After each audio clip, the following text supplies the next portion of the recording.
Space. A great expanse of infinite possibilities. A Chinese spacefaring company known as Lucheng Interstellar had a single goal out here in the great regions of the Nether.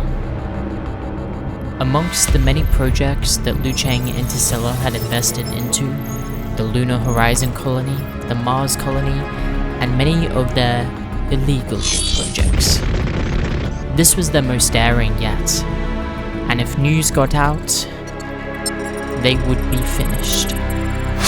Lucheng Interstellar had formed a covert team of elite scientists and had tasked them with the sole purpose of uncovering the secrets of creating life. A gargantuan space station had been built in secret along the great rings of the planet Saturn, far away from any meddling corporations. Out here, there were no rules. The space station was known as Saturn 1. Here, the scientists worked testing and researching. Until one day, they had succeeded. In containment, an odd creature was born. Its skin was of a blue, fluid-like substance that could construct and deconstruct itself at will. This specimen was titled Project Morph. For many weeks, the scientists researched it, testing and prodding at its exterior, learning the creature's strengths and its weaknesses. Until one fateful day, it got out. Saturn 1's signal was scrambled. According to Lucheng Interstellar's data readings, the lives of the scientists on the Saturn 1 space station had gone dark. All except for one. Lucheng Interstellar's surveillance footage was beamed back to Earth hours later. One clip had made it out as clear as day. It was of the creature consuming a female scientist as she ran screaming. The Lucheng data analysts looked over in horror. Moments later, another transmission had been pinged to Earth. It showed that an escape shuttle had launched. Its trajectory? Earth.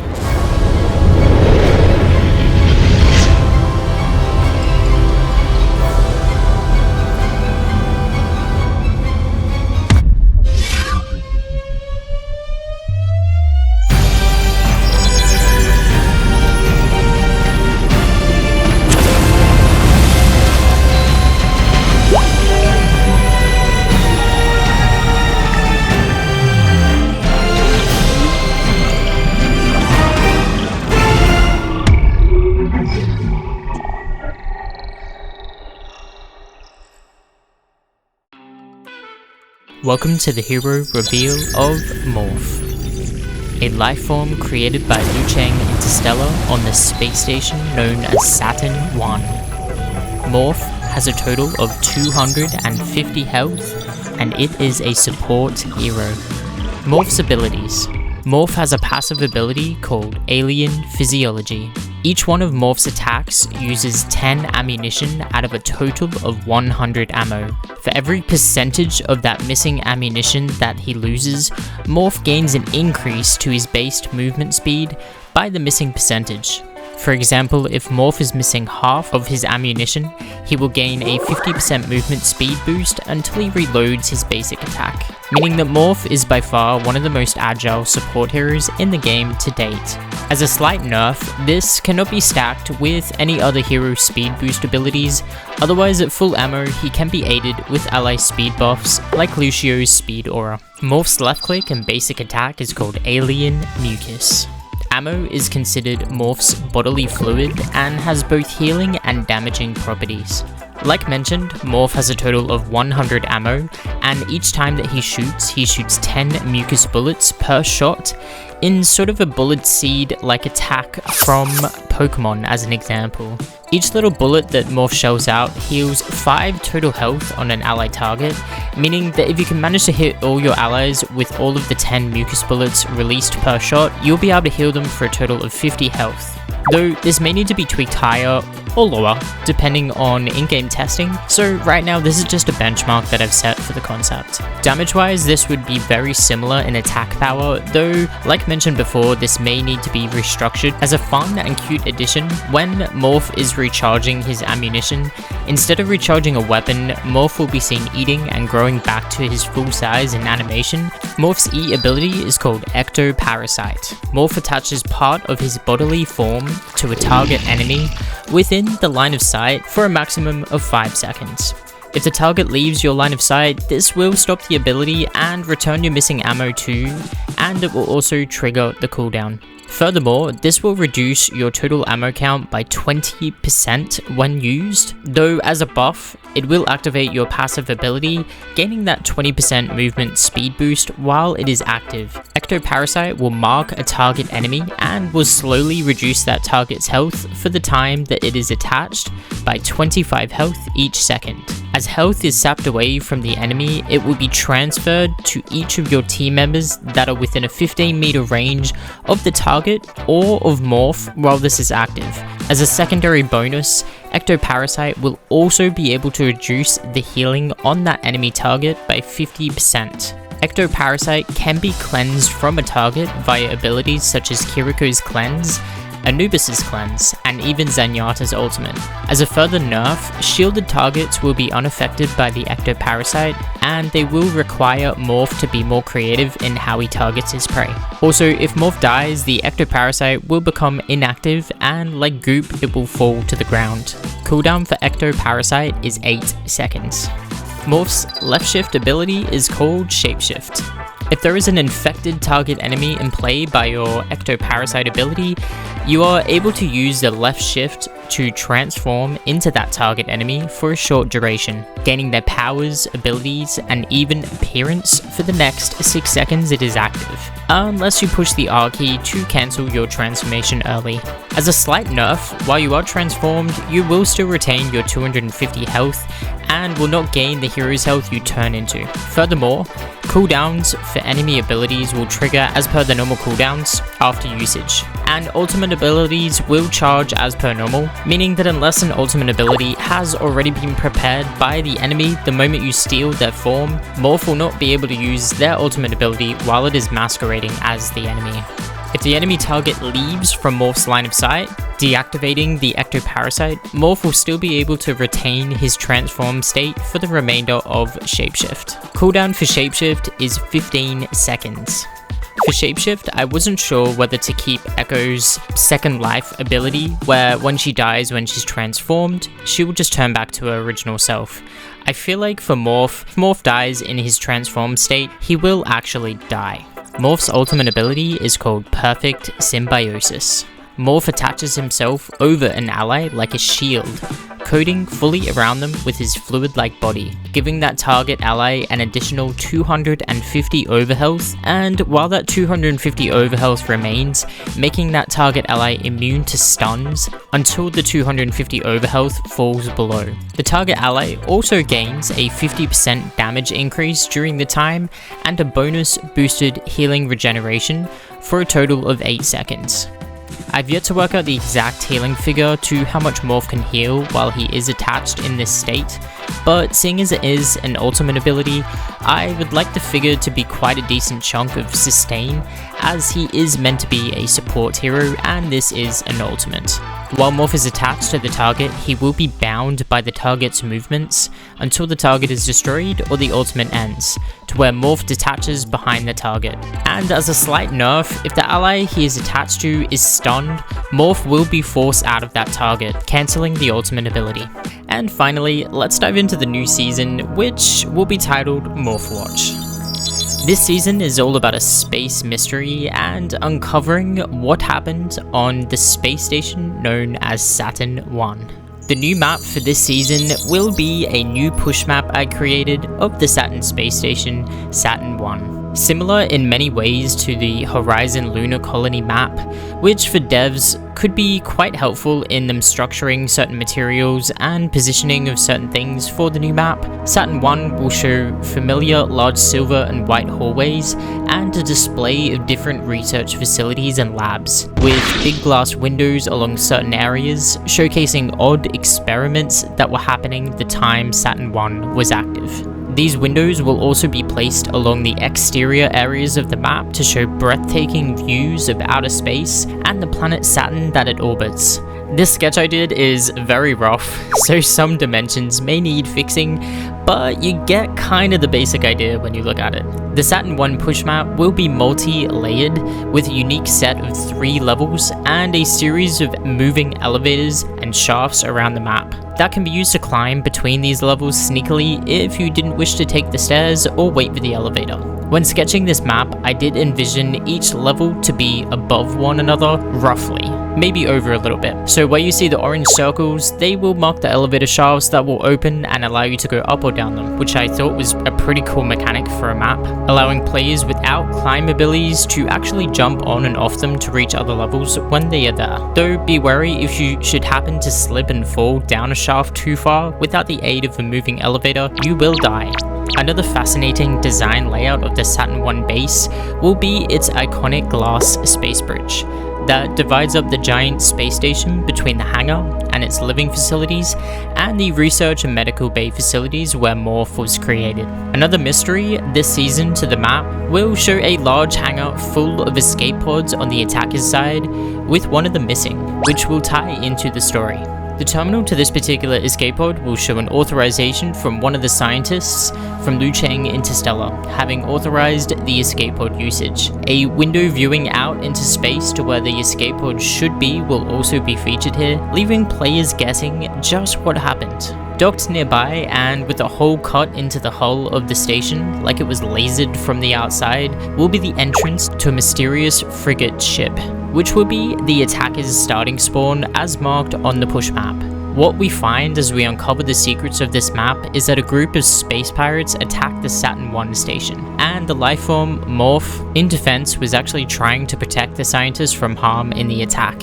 Attacking players will start the push map as mentioned from the hangar bay, symbolizing that you are the pirates raiding the station for its secrets. The defenders will start on the opposite side of the map on level 3 at the research facility, and their goal will be to stop the attackers from pushing and getting to the final checkpoint, which is in the research lab.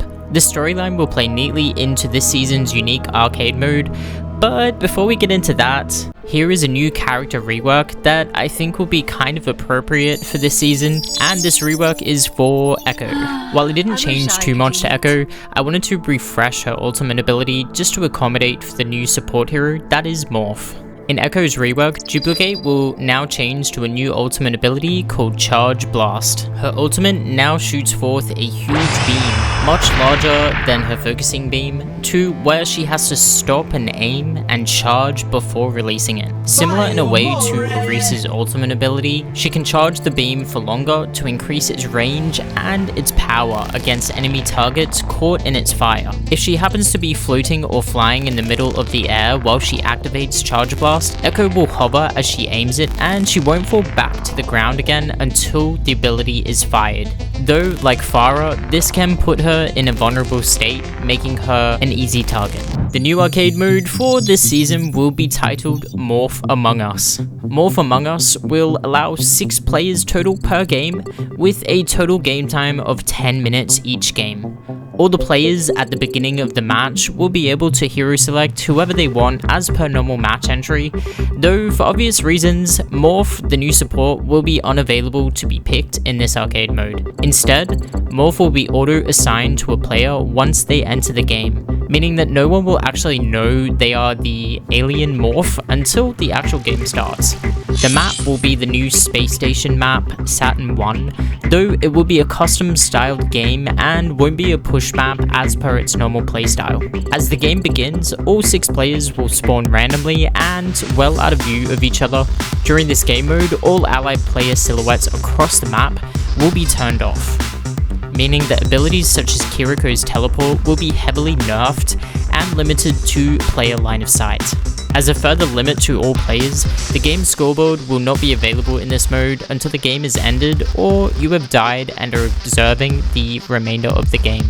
During Morph Among Us, for the standard 5 players that are not the Morph player, their primary objective will be collecting glowing medical packs that are revealed to them personally and highlighted visually across the map. Each standard player will get a full 2-minute cooldown timer, and within those 2 minutes, they must collect their glowing medical pack to reset their timer back to a full 2 minutes again, or they will die. Also, in-game chat players will not be alerted when an ally swaps out for another hero, though if a player dies, it will say something along the lines of someone has died, or if Morph manages to kill a player, something has killed the player, which would be really eerie and funny. For the standard players to win the game, apart from staying alive by collecting their medical packs, they will need to find out who the Morph player is and kill them when they reveal themselves, which could be kind of tricky.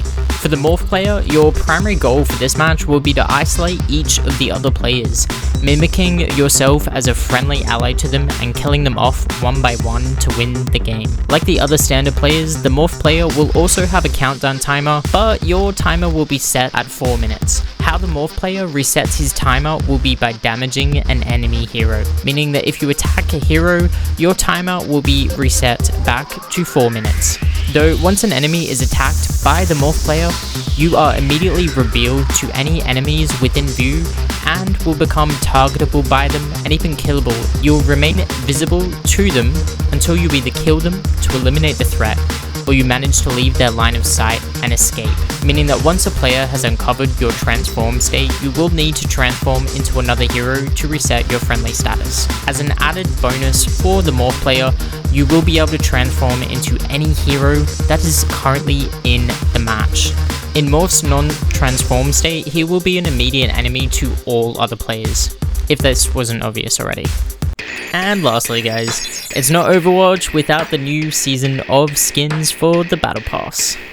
First up, we'll have the usual standard skins for Morph, but in this case being just recolors of his standard blue form, perhaps a green one, a purple one, and maybe even a red one, which I think would be super awesome. The first official skin, apart from the recolors we have, is Astro May. This skin is basically May in an astronaut suit. I thought using a template similar to the Beekeeper skin as a base, and I think it would look really badass on May as a skin. Next up for skin ideas for this season, we've got Asteroid Miner Ilari.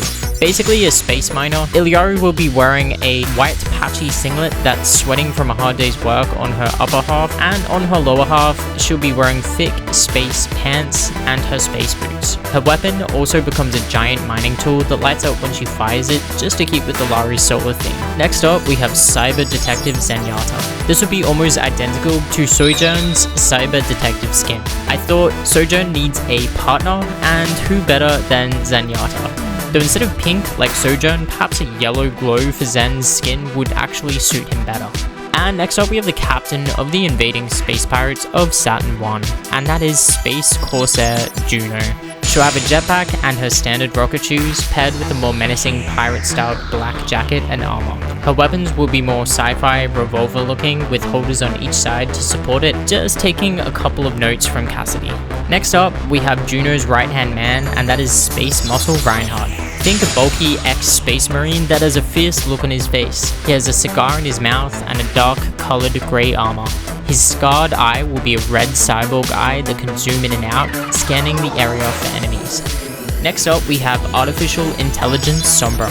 This Sombra skin will be taking a couple of notes from Echo, to where Sombra will become a complete cyborg, with her hair being wires and her skin becoming metal armor. And lastly, for this season, we have the Mythic skin, which will be Cosmic Being Diva.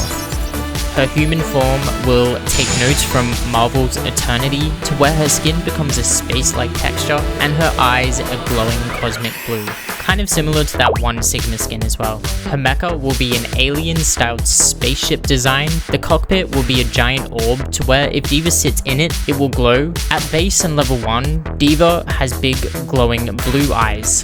At level 2, Diva can change her eye color to pink, and and therefore changing the glowing cockpit color of her mecha when she is inside of it. Level 2 will also unlock some modifications to her turrets. When her mecha explodes, it looks like a supernova. At level 3, Diva's skin becomes a fully fledged, optional alien spaceship to where the legs can be removed from it and it will float instead with ship thrusters and rockets. A third color will also be made available in red. Anyway guys, thank you for watching the hero reveal of Morph, a lifeform created by Lucheng Interstellar on the space station known as Saturn 1.